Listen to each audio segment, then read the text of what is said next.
ইউসুফ পাঠান তার 10 নম্বর লোকসভা কেন্দ্রে পাখির চোখের মতো ঘুরে বেড়াচ্ছে দিনকে রাত করে। যখন টেম্পারেচার প্রায় 45 ডিগ্রি সেলসিয়াসের কাছাকাছি, সেটাকে তোয়াক্কা না করে তিনি তার প্রচার এবং জনসংযোগের মাত্রা আরও বাড়িয়ে যাচ্ছে। ইউসুফ পাঠান সকালবেলায় যদি তাকে দেখা যায় ভরতপুর, দুপুরবেলায় থাকছে কান্দিতে, আবার সন্ধ্যাবেলায় বহরমপুরে।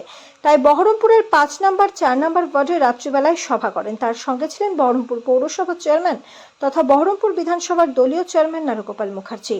এত কর্মী, এত সাধারণ মানুষ ঠাঁই বসেছিল ইউসুফ পাঠানের বক্তব্য শুনবে, ইউসুফ পাঠানের একটু সংস্পর্শে আসবেন বলে। পাঠান বলেন, বহরমপুর মানুষের মন জয় করতে পেরেছি, এটাই আমার কাছে বড় কথা। আমি 10 নম্বর লোকসভা বহরমপুর থেকে জিতবই। আপনাদের আশীর্বাদ, আপনাদের দোয়া আমার মাথায় থাকলো।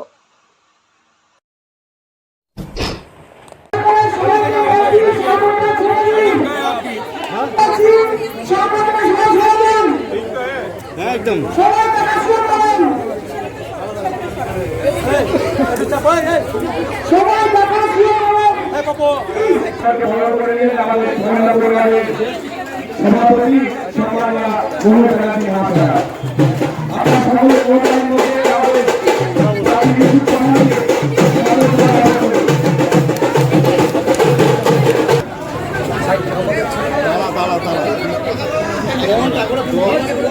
আমাদের প্রিয় মানুষ, আমাদের বহরমপুর পৌরসভা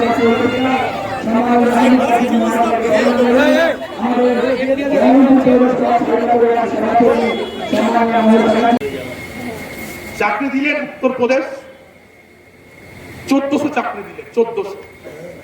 উত্তরপ্রদেশ, মধ্যপ্রদেশ, উড়িষ্যা, এইখানে। কারণটা কি? আজকে তৃণমূলের নামে যে বদনাম কোর্টকে একদিক করে ছড়ানো হচ্ছে, সেই বদনাম অধীর চৌধুরীর কলারে সেই লোকগুলোকে জিজ্ঞেস করবে। 14 লোককে চাকরি দিয়ে এক একজনের কাছ থেকে তৎকালীন যুগে 6 লাখ টাকা করে ঘুষ নিয়েছিল, 6 লাখ টাকা করে। কারণ এখানে তার যে ভগবান ইমেজ তিনি তৈরি করে রেখেছে, এই ভগবান ইমেজ কাজ না করে ভগবান হয়ে যাচ্ছে। তা আমরা যখন মন্দিরে পুজো করি, মসজিদে যখন যাই, তখন আমরা তো চাই যে হে ঈশ্বর, হে আল্লাহ, হে হচ্ছে জিসাস ক্রাইস্ট, আমার সন্তানকে ভালো রেখো, এটা পড়াশোনা হোক, মতিগতি ঠিক হোক, শরীর স্বাস্থ্য ভালো রেখো, ন্যূনতম চাহিদা। আর তার সঙ্গে আমরা বলি যে এর জন্য উন্নতি করে, সমৃদ্ধিশালী করে, সুখ শান্তিকে সমৃদ্ধিশালী করে, শান্তির সঙ্গে সুখটাকে আমরা প্রে করি। কিন্তু যেহেতু অধীর চৌধুরী এখানে ভোট দিল বহরমপুরের মানুষের, টাকা তুললো হচ্ছে মধ্যপ্রদেশ, উত্তরপ্রদেশ এবং উড়িষ্যার মানুষের,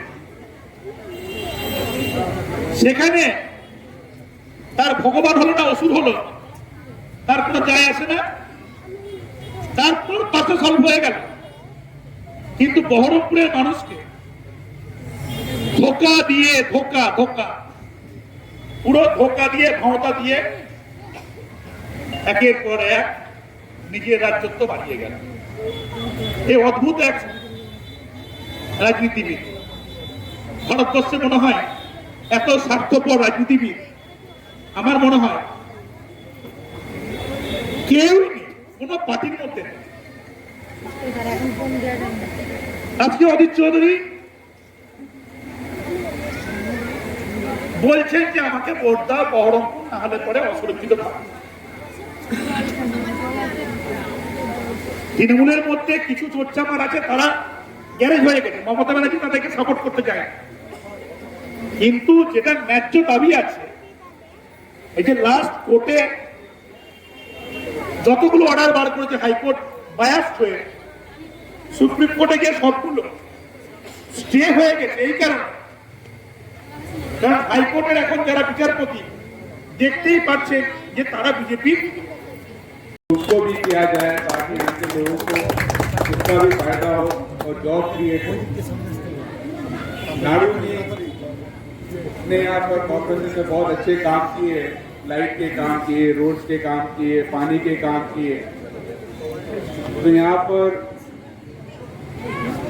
वाटर के लिए भी काम किया जाए। 250 करोड़ का एक योजना है ताकि यहाँ के लोगों को जो पानी पहुँचता है उनको तो पहुँचे ही, बल्कि जहाँ पर नहीं पहुँच पाता तो वहाँ पे स्पीड से वो पानी पहुँच पाए ताकि वो सभी को फायदा हो।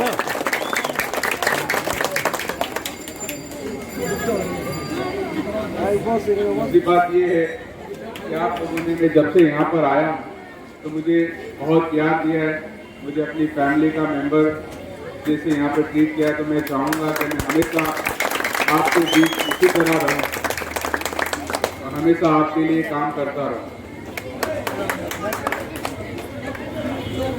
आखिर में मैं नारुदा का, अशोक दा का, संजय और भी पापाई और राजू का धन्यवाद करूंगा,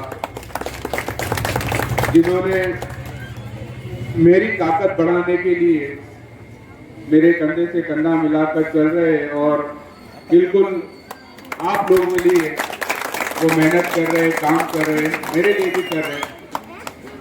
मैं आपसे ये वादा करता हूँ कि अगर आप मेरे लिए 10 कदम चलेंगे, मैं आपके लिए 100 कदम चलूंगा।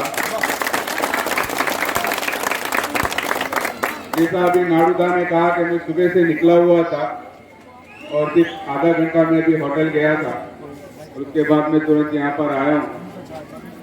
तो मैं ये नहीं चाहता कि मेरे लोग के पास मैं ना पहुँचूँ और उनसे मैं बातें नहीं करूँ और उनकी जो तकलीफ है वो मैं जान ना सकूँ। तो मैं हमेशा आप लोगों के बीच में रहूँगा। आप सभी का धन्यवाद करता हूँ कि आप सब यहाँ पर आए और सबसे नारुदा को सबसे ज्यादा थैंक यू बोलूंगा कि ये यूसुफ जी का साथ हमने टीवी में देखा था। ये फेमस, ये दो भाई बहुत फेमस क्रिकेटर है। मिलने के बाद इतना बड़ा मैं फैन हो गया। मैं जो लोग हमको जानते हैं कि इतना हम्बल है, इतना सबमिसिव है, इतना बड़े को इतना ऑनर दे सकते हैं और छोटे को इतना प्यार दे सकता है। इसका मुंह में कोई ना किसका ना नहीं है। सब बोलेंगे देखो हम सब कोशिश करेंगे लेकिन कर देंगे। ये इतना बड़ा दिल का आदमी है। तो इसलिए यूसुफ जी को आप अभिभक्त कीजिए, ब्लेस कीजिए, दुआ कीजिए तो यूसुफ जी जीतेंगे। तो बहरमपुर का चेहरा सिनारियो सब दिख से सोचिए इकोनॉमिक दिख से इंफ्रास्ट्रक्चर से चेंज हो जाएगा। नारू जी ने आपसे वादा करता हूँ कि हम जीत गए और मैं दिल्ली गया तो बहरामपुर का जो नक्शा है वो बदल सकता। मैं आपसे बड़ी बात नहीं कहता। मैं जब यहाँ पर आया